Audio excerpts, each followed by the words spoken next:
Namaste. You're listening to the Savannah Podcast. Join us on an exploration of Eastern spirituality, yoga philosophy, and conscious living for the new age. This podcast is a production of SavannahSpirit.com, the best place to shop for unique clothing, spiritual handcrafted jewelry, healing gemstones, and fair trade gifts from the Far East. Now, here's your host, Brett Larkin. Hello, Savannah family. Happy New Year. I know this is a time of year where so many of us are recommitting to our yoga practice. We're so excited to be on the mat, to be setting intentions for this new year. If you haven't yet signed up for the chakra challenge that I'm hosting with Savannah, these are completely beautiful free videos. It's a 14-day challenge. I want to make sure that you are getting that. Head over to brettlarkin.com/elemental. This series is called Elemental because we focus on the lower four chakras, the ones that have a direct elemental correspondence. And you can use the root chakra classes when you want to ground your energy. You can use the water chakra classes when you're looking for some creativity and inspiration. You can use the fire classes when you want to heat it up a bit, work your core, get motivated in the morning. And of course, you can use the air classes. That's the heart center. Anytime you want to really connect with your highest intentions and focus on self-care and self-love. So if you haven't yet signed up to receive the series, if you're not doing the series, take a moment to do that now. And today's episode is all about how to create a daily yoga practice in 2019, how to have a practice that happens like clockwork, I think. And this is something that so many of you have asked me about, right? I have so many students approach me and say, hey, I really want to have an at-home practice that's strong. I really want to have a daily yoga practice that's strong. How can I do it? How can I get committed? And of course, there's so many little tips that I could, like setting your alarm earlier and doing a challenge with a bunch of other people online, all these kinds of like little tips are helpful. But for today's episode, I actually wanted to go a lot deeper than that, because what my experience has shown, I've found personally for myself, is that when your home practice gets incredibly strong and you never miss a day, is when you get, quite simply, more addicted to the feeling or more connected, if we don't want to say addicted, more connected to the feeling of how you feel after your yoga practice.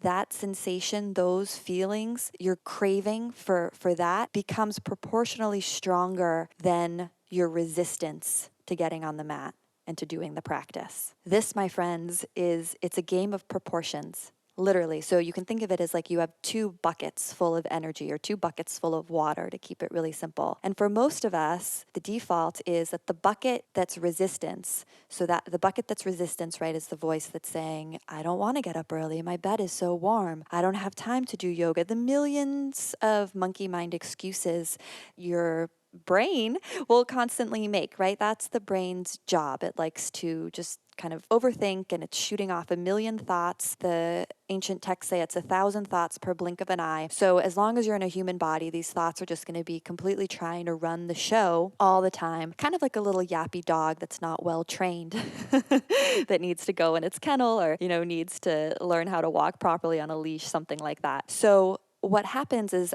visualize it as the bucket on the left, right? The resistance bucket. That voice, the energy in that bucket is stronger. And that's not your fault. That's just the reality of living in a human body. If we live in a human body, we have an ego, we have this mind that can do amazing things. It's so powerful. The ancient yogic texts, a lot of them say that the power of the mind is more powerful than 1,000 suns. So, it's something that's almost hard to grasp from this level of consciousness, how powerful the human mind is. But for most of us, the mind is just not well trained. We have another, ancient yogic text, they say that the mind is an incredible servant, but a terrible master, right? So think of it as this incredible dog that, if it's well trained, can really do anything for you. It could fetch anything you wanted and manifest things for you, bring you things you want. But unfortunately for most of us, unless we train the dog, and dog training's, if anyone's had a dog, I know I have, that's a very long process, right? So what happens, to come back to our analogy, is that this bucket of resistance is it's filled with like way more water than the bucket that is connected to how good you feel after your yoga practice. Because I think most of you listening can relate or understand, once you finish your practice, you feel amazing. And you're like, why was it so hard for me to get to my mat? You know on a logical level that you're going to feel better after you do yoga. You know that. Yet it's still so hard to make it to your mat every single day consistently without missing a day. It's just because of the resistance, all this patterning of the mind not well trained. And what happens is that this bucket of resistance is also really connected with short-sightedness.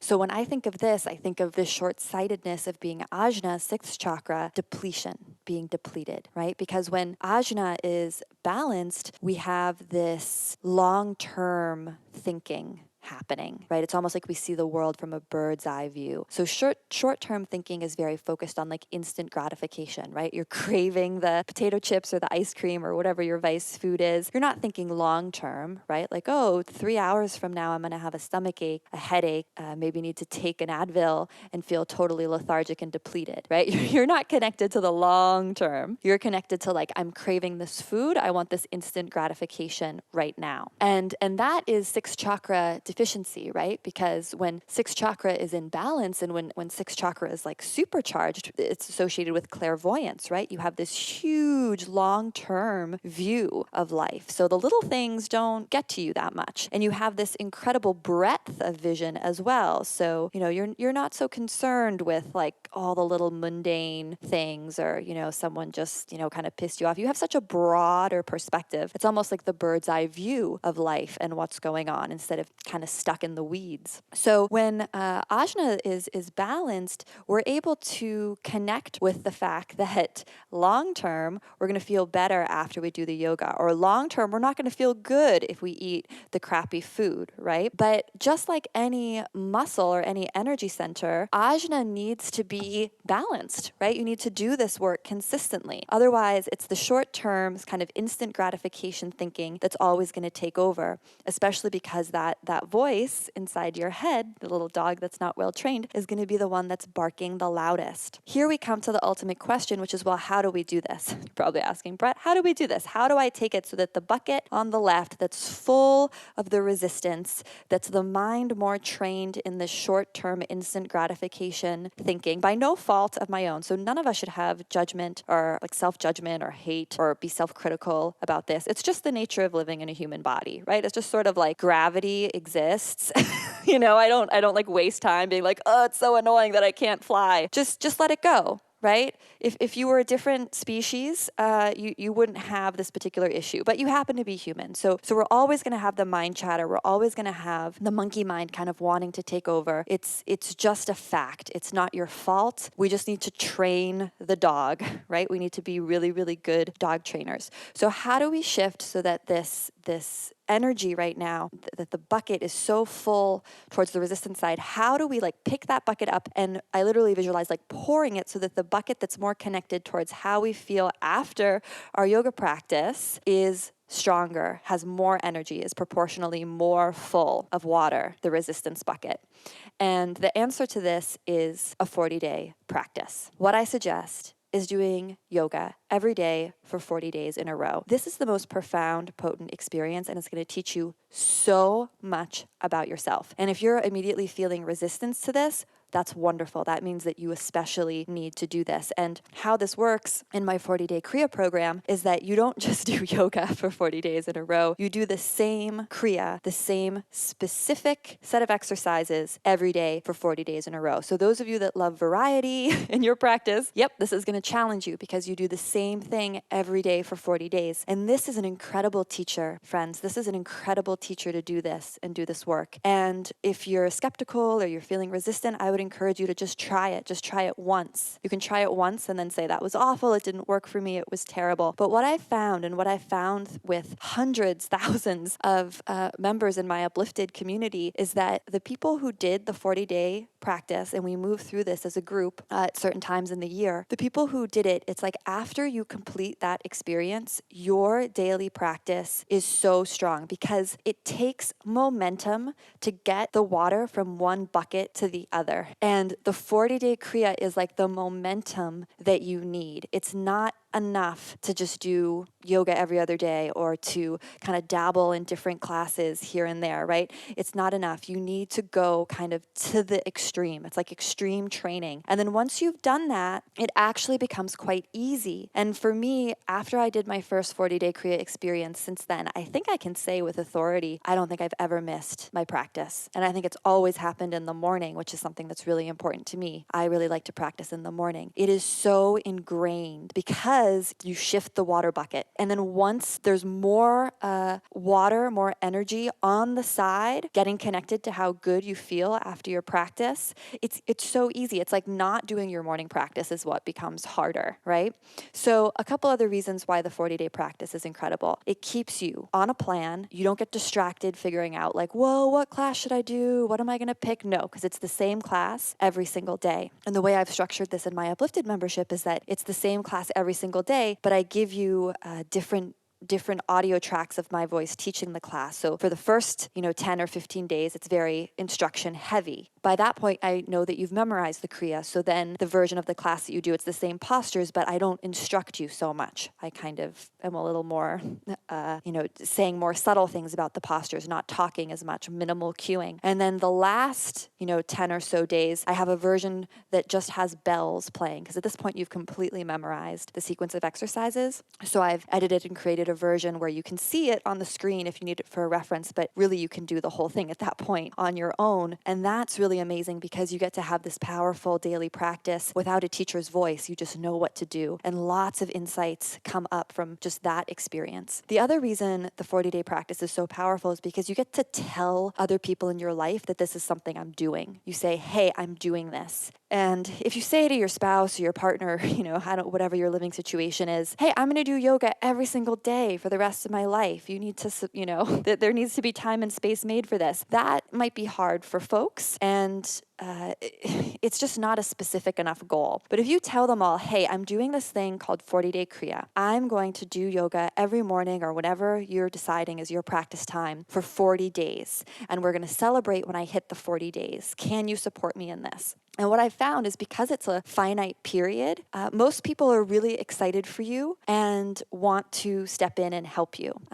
I know for myself, it was a huge moment because I had told my husband that I was doing this. And I was on day 20. I felt really tired, really sick. There was stuff going on with our son. I was like, you know what? It's just not going to happen today. And I'm fine with that. And he was like, hey, I'm going to take him and do this. You need to do your Kriya thing, right?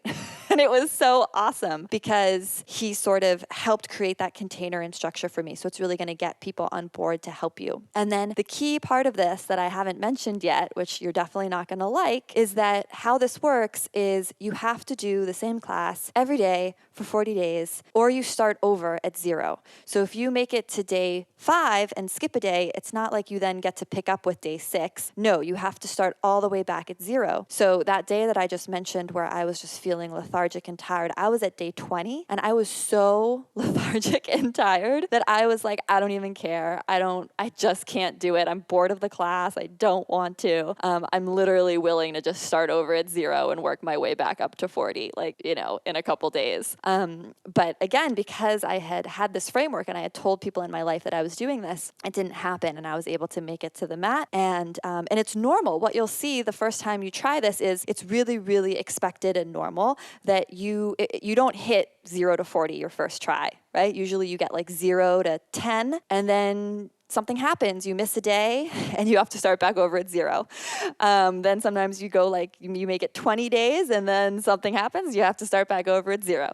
So this is also part of the fun of it because you're going to kind of get to see and clear all your blocks, not just about your resistance to yoga, but about everything in your life because the mat is a microcosm it's like a micro representation of everything that's going on in your external environment, your external world as well. So if you're experiencing boredom doing the Kriya, well, guess what? That means that you're probably experiencing boredom in other areas of your life. So it's going to just show you it's the best teacher. Honestly, it teaches you so much about yourself. But beyond that, it's really the ultimate way to make a consistent daily yoga practice a reality. It's the only way that I've found. Talking yourself into it, bullying yourself into it, it just isn't enough. You really, really need to do a bucket lift and pour. And all the Kriyas that I've picked out in the program, how I've designed it, really are focused on raising energy in the body and focused on building that third eye chakra, that Ajna chakra, balancing that Ajna chakra, because again, that's what's going to give us the perspective, right? The broadness of perspective, the long-term thinking that's going to make this all possible. And there's a 15, 30, and 60-minute version of this program. So you can commit to doing 15 minutes a day for 40 days, 30 minutes a day for 40 days, or 60 minutes a day for 40 days. And if you choose to do it, I have tons of kind of podcasts and audio lessons just like this to help you figure out which one you should try for your first attempt. One of the things that's so beautiful about this, and one of the last things I'll say, is that once you graduate your first 40 days, you then the muscle is so strong, the energy is so full in the bucket that's connected to how good you feel after your practice. The habit is so ingrained that, you start doing other classes and other challenges, and you kind of then are just so consistent. The automation is there, but you can, of course, start doing other classes and kind of mixing and making a really beautiful at-home yoga practice exactly as you design for your body. But one of the things that's really nice is that on those days that are just like the crazy days, I know I have them all the time. I actually have them like twice a week, just the crazy days where it's like you don't have a lot of time, or, it's like you're kind of rushed to fit your practice in. What you do is you just do your Kriya again. You just do it gives you a default practice that when you don't have time to pick a class, don't even have time to connect with yourself to see like, what class do I feel like doing today? Like just when there's minimal bandwidth, you just go back and you do that same class again. And I go back and I do the 30-minute Kriya because I did 40 days of that one all the time. If I'm rushed, it's like, that's just the default. It's just like, okay, don't have time to pick something, don't have time to like kind of figure out how I'm feeling or what I want to do. Boom, I'm just doing that. And it's so beautiful to have a default practice like that grounds and anchors your energy, that you're intimately familiar with. And that's just something that I've so appreciated about doing the 40-day Kriya program, because I literally fall back on that default class at least a couple times a week. And I do the 60 minutes sometimes, I do the 30 minutes sometimes, but that's something that you could take away from this podcast, whether you decide to do 40-day Kriya or not. Pick a default yoga practice class, like a class you really like or a class that feels really well-rounded to you, so that you can never procrastinate, or on those days that are busy and it's harder to make it to the mat, figure out how you feel, figure out what flow you want to do. You're just like, nope, I just do this. It's just like autopilot. So those are my suggestions. And, this is an idea and something that you might want to work up to, feel out. Honestly, doing the Elemental 14-day yoga challenge that I have on right now would be the perfect warm-up exercise to committing to a full 40-day Kriya later in January. Why? Because it explores the lower 4 chakras. You're really going to stabilize those 4 energy centers before going really deep and focusing on the 6th chakra, which my 40-day Kriya program really focuses on 6th. So it's like stabilizing the lower energy centers first, which is a great idea. It's only 14 days, which isn't as long as 40, and there's variety in the classes, right? So you're going to kind of just get more familiar with the chakra system overall, sort of figure out what are these chakra things, what is second, what is third, how are they all kind of working together, what does it feel like in my body to work with these energy centers. And then you'll be in a really fantastic place by the time you finish that 14-day challenge, the Elemental challenge, to then maybe say, okay, I'm ready for 40 days of the same class every day in a row. And I promise you, if you can commit and do that, you're going to have a daily practice in 2019 after that. It's just going to be autopilot.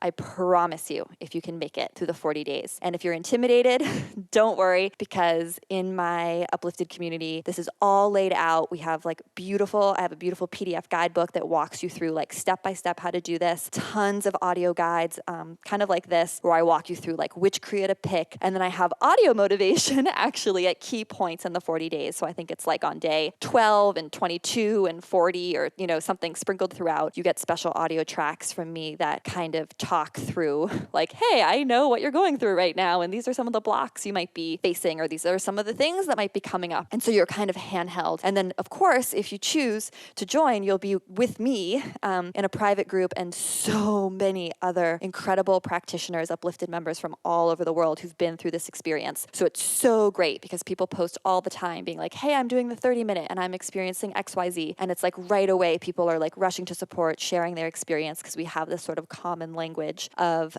these Kriya practices. So this is my invitation to you. If you want to join Uplifted for 2019, head on over to upliftedyoga.com. It is an app that just exists on your phone with all these classes. And then, of course, it also exists on your computer where you have all the PDF guidebooks and just so much additional bonus content. It's really, really incredible. Upliftedyoga.com, and the 40-day Kriya plan that's in there is always available. We move through it as a group at key points throughout the year, but you can start anytime because all that material is there and waiting for you, as are the elemental classes. Those are also within the app. So if you wanted to be able to download those, sort of take them offline, also get the guidebook I designed with that, as well as some bonus content, that's all at upliftedyoga.com. So I'm going to put that link in the show notes. And now I'd love to hear from all of you. You can let me know on Instagram at Larkin Yoga TV, or, find me online. What tips do you have for a consistent daily practice in 2019? For me, it's this 40-day Kriya thing that has really worked. And I wanted to do a whole show about it because I've seen it work now for hundreds and hundreds and thousands, like over 1,000 students. So I know that it works, but I'm always curious and I always love to stay a student and learn from all of you what's working, what's helping you stay consistent on your mat. So I'll post something on Instagram today about this. So if you find me on Instagram at Larkin Yoga TV, please comment and let me know. And before I close out the episode, I just want to say thank you. Thank you to all of you for listening. And thank you to Savannah Spirit. Savannah Spirit makes this show possible. It wouldn't exist without their support. So if you didn't buy a holiday gift on savannahspirit.com, maybe treat yourself to some beautiful crystals or some beautiful yoga clothing to sort of celebrate your commitment to your practice in 2019. Just head on over to savannahspirit.com. And remember, you can use that coupon code TAKE25 for $25 off anything in your shopping cart if you are a new customer. I'm sending you so much love. I'm wishing you the happiest Happy New Year, and from my heart to yours, namaste. You've been listening to the Savannah Podcast. To find out more about Savannah, go to savannahspirit.com or follow Savannah on Facebook at facebook.com/Savannah Spirit. For daily inspiration, check out our blog at savannaeast.com. Be sure to join us next week for a new episode, and thank you for listening to the Savannah Podcast.